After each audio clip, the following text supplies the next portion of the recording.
My Borrowed Son. Chapter 16. Friends and Curiosities. Parker couldn't believe it. Within such a short amount of time, he suddenly had a dozen followers and friends on his page. Sure, he didn't know them personally, but everyone was welcoming and polite.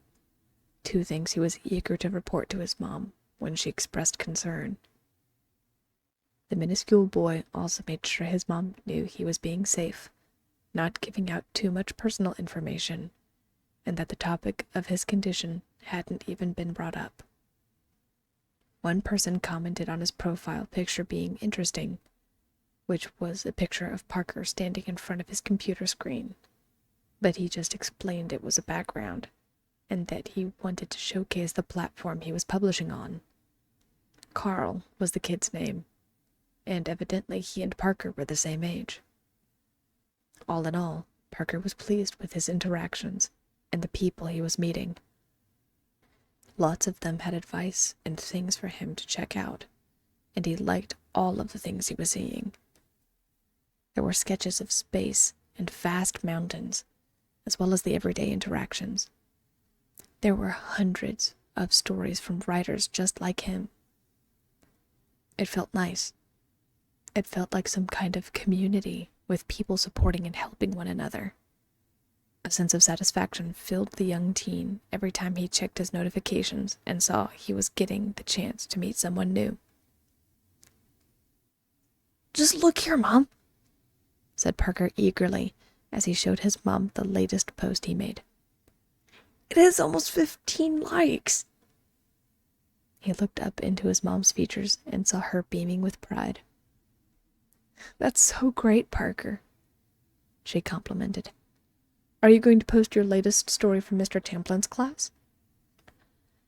"I think so. I don't know yet, though. It doesn't feel done," he replied, feeling his cheeks getting warm. The latest story he came up with for Mr. Tamplin's class was a fiction fantasy story about a sprite named Talel. It essentially was his backstory for the Dungeons & Dragons campaign he and his friends started. Basically, he was a small fairy-like person who was a poison master for his people until he decided he wanted to go out adventuring and exploring. The dungeon game master said it was fine if he played a smaller character, thankfully not requesting why he would want to do such a thing, and found a special class for him to play as. The story actually won a Young Adult Author Award for his class, and Parker had Mr. Tamplin to thank since it was he who tutored him through his writing slumps. He was now refining it for his literature class. "Well, don't be scared to post it, sweetie. You're such a great writer, and can do whatever you set your mind to," encouraged his mom. "Now, before you get sucked into checking your notifications, finish your homework and get ready for bed. You have a long day tomorrow." "Yes, Mama," Parker replied, rolling his screen back into place in the main area. The structure walls rumbled as his mom closed the outside walls to his home. It was hard to believe it had been a whole month since he moved in to this new space. Parker loved it, in a weird way. Not to sound ungrateful, but having his own space to roam around, especially in a space that felt suited to him, made him feel just a little bit normal. He liked that he was usually at eye level with his mom instead of having her loom over him. Just the thought made him shudder involuntarily, and he wasn't sure why. It made him feel guilty every time the sensation seized him. But now was not the time to dwell on that. It was time for bed. Parker walked into his room and rummaged through his dresser to find his oversized space t-shirt and elastic band sleep shorts. Then he went back to the computer and finished submitting his assignments. The words filled the page, and Parker hoped that his paper on the evolution of technology was going to be good enough to get him the grade he needed. Parker's other assignments were a breeze. Math was simple enough, and the biology project about documenting the growth of plants was going smoothly. It was his other project, his story for his literature course, that he was worried about. It was his same story that he was using for his channel, but it was more a mild fear of rejection and lack of perfection.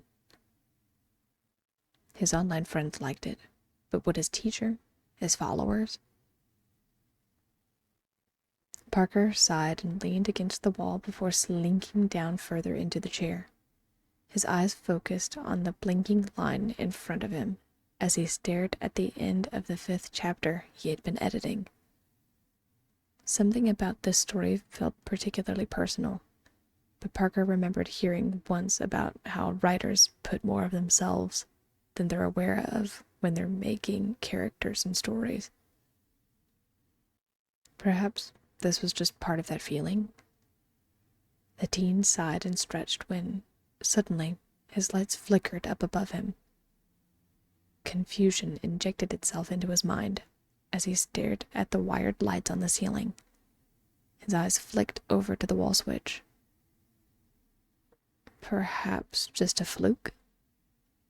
The notion was dismissed when the lights flickered 2 more times, all of his lights dimming and glowing systematically.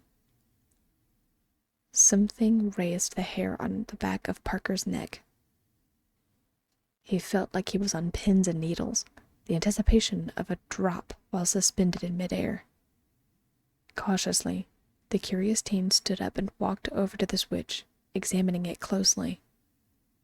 It was still up, and wasn't jiggling or loose. The lights flickered again. It felt like he was in a spooky movie, of which Parker had only ever seen one in his life, along with a couple of old thrillers like Alien and Jaws. Even those movies were censored because his mom didn't want him to get too spooked. Was there something wrong with the plug? Parker glanced at the window at the back by the stairs and, just for a moment, he could have sworn he saw something. It looked like the quick flick of a shadow. It was quick, and Parker wasn't even sure if he knew what he saw. He did just step out of his room after all, and he had been staring at his computer screen, which he knew sometimes made shadows appear when there weren't any. He held deathly still, his entire body locking up like a perfect figurine. His body fell naturally into the position as he slowly crouched and laid his hand against the floor, as if he could detect any trembling or motion. He didn't get a chance to investigate for long, though. Before he could make his way to the stairs in his crouched position, there was a knock on the table that made Parker nearly jump out of his skin. "Parker, are you going to bed soon?" Parker's entire body shivered as he pushed himself upright and heaved in a few deep breaths. Every nerve in his body felt electrified. While his heart continued to thrum rapidly, he cleared his throat and called over his shoulder to his mom as the sides of the walls began to open. Yeah, Mom, I'm ready for bed," said Parker. He glanced up at the lights as they stayed on without the slightest hint of a flicker. The walls opened fully, and instantly Parker saw his mom's brow furrow quizzically. "Everything okay? You look a bit pale," she said. The maternal instinct in Amanda kicked in, and she reached forward and pressed the tip of her finger against Parker's forehead. He shied away from it, which was typical teenage behavior. But something else felt off about Parker that Amanda couldn't quite place. Yeah, I'm fine. Parker stopped short. It felt like something physically squirmed in his mind, preventing him from saying something about the shadow and the lights. He shook the notion loose.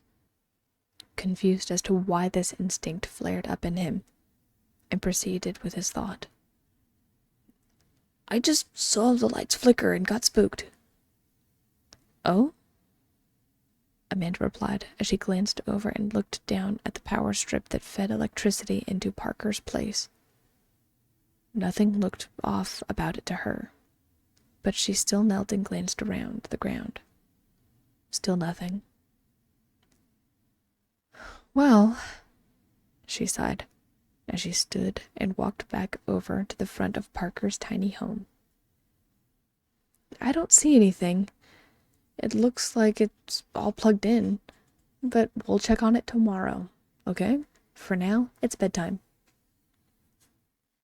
Yes, Mama, replied Parker as he walked up to the edge and accepted the kiss on his torso that his mom gave him. With that, Amanda smiled and watched as Parker curled under the blankets, forming an almost imperceptible lump in the bed. Good night, Mama. I love you. I love you too, Parker. Sweet dreams, my love. Amanda closed the walls and secured them tightly before tiptoeing out of the room and to her own room to turn in for the night. Just in the other room, Parker lay there with his heart still fluttering nervously. Everything in him was still on edge, and the curiosity of what was going on with the lights was really bothering him. Parker enjoyed a good mystery or puzzle, but he generally liked ones he could solve.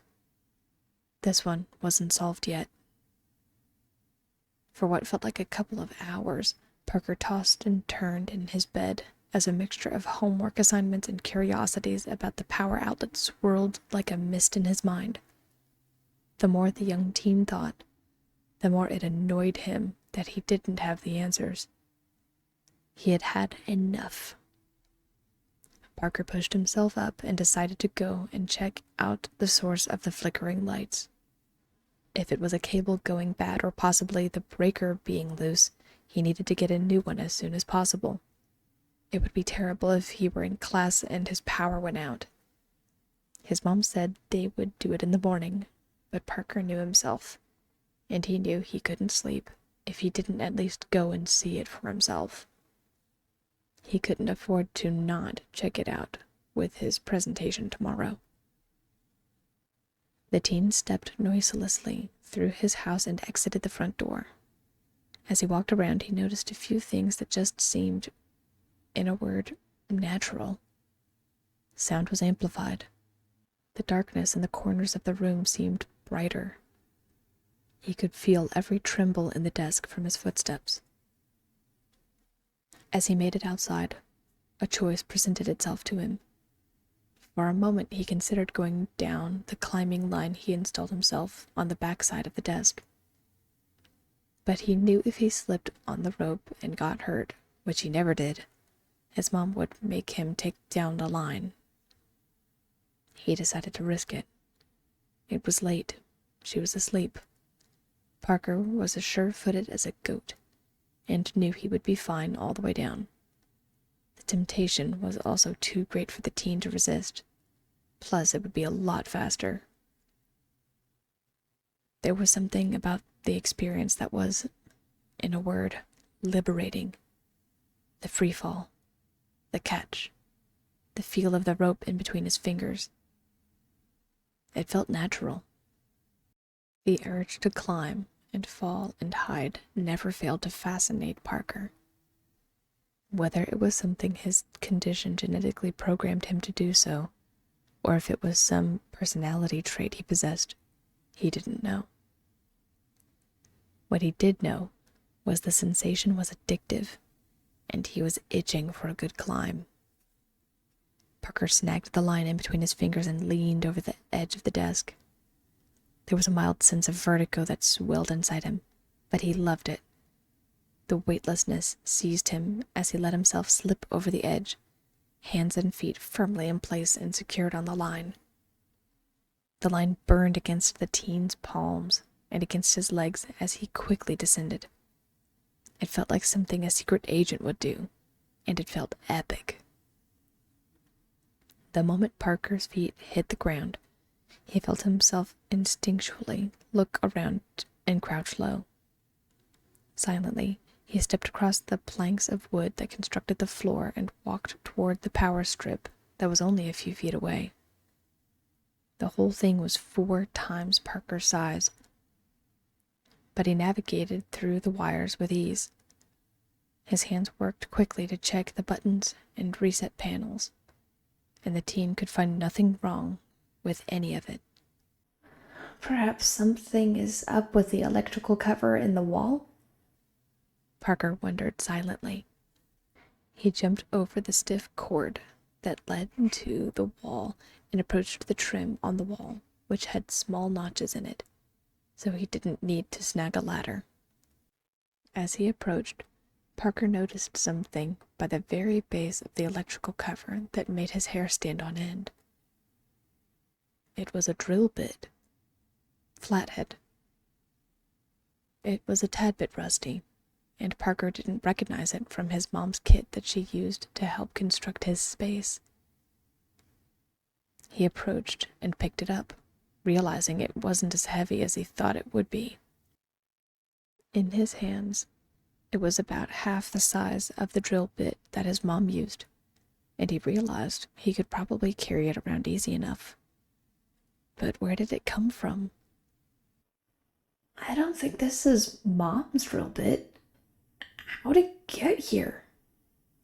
Parker glanced up at the electrical cover and felt his heart skip a beat as he noticed the screw for the wall socket was protruding from the wall ever so slightly.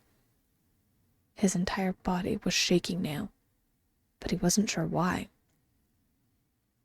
Had his mom messed with the electrical cover with some old tools that she forgot about?